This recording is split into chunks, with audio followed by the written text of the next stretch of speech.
The dynasty of David was one of the most important in the history of the ancient Jews.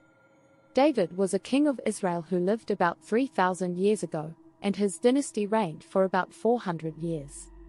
He was the king of a small kingdom called Judah, but then he conquered Jerusalem and unified the tribes of Israel under his control, creating a larger and more powerful kingdom.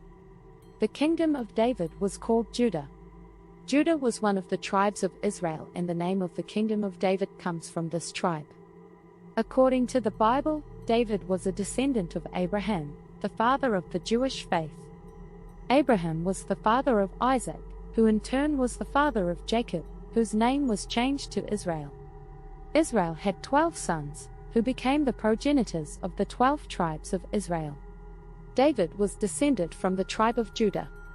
After David became king of Israel, his kingdom extended to all the tribes of Israel and became known as the Kingdom of Judah, since the tribe of Judah was the largest and most influential of the tribes. David established his capital in Jerusalem, which was in the region of Judah, and his kingdom became one of the largest and most powerful in the history of the Jews. David's dynasty ruled over Judah for about 400 years, until the kingdom was conquered by the Babylonians in 586 BC. David was a king much loved by his people and considered a national hero. He was also a great military leader and expanded the borders of his kingdom through numerous military victories. The dynasty of David had a great impact on Jewish history and the Jewish religion.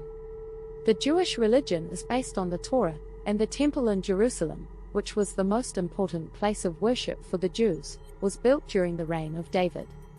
After David's death, David's dynasty continued to rule Israel for many years, until the kingdom was conquered by other powers, such as the Babylonian Empire and the Roman Empire.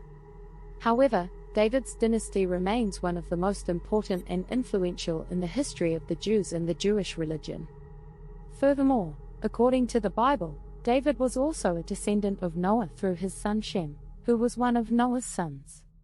According to the Bible, Jesus was a descendant of David through his maternal line. Jesus was the son of Mary, who in turn was descended from the line of David. Jesus therefore had royal blood. The Holy Land had been conquered by the Romans some 60 years before the birth of Jesus and became part of the Roman province of Judea. Although Jesus was considered the Messiah and the designated king of the Jewish people, he had no political or military power and never reigned over an earthly kingdom. There is a passage in the Gospels where Jesus tells his disciples to get a sword. This passage is found in Luke 22:36, "But now if you have a purse, take it, and also a bag, and if you don't have a sword, sell your cloak and buy one." This passage has often been interpreted as Jesus' advice to his disciples to prepare for violence and armed struggle. There is another passage in the Gospels where Jesus states that he did not come to bring peace, but the opposite.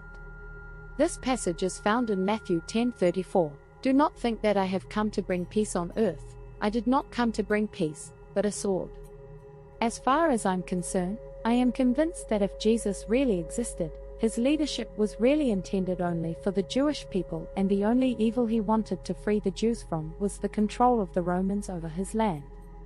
Clearly in those times Jesus could not oppose in an open way, and what we read are his veiled words that theologians translate without any context, and wrapped up with translation of totally wrong words. Thanks for watching.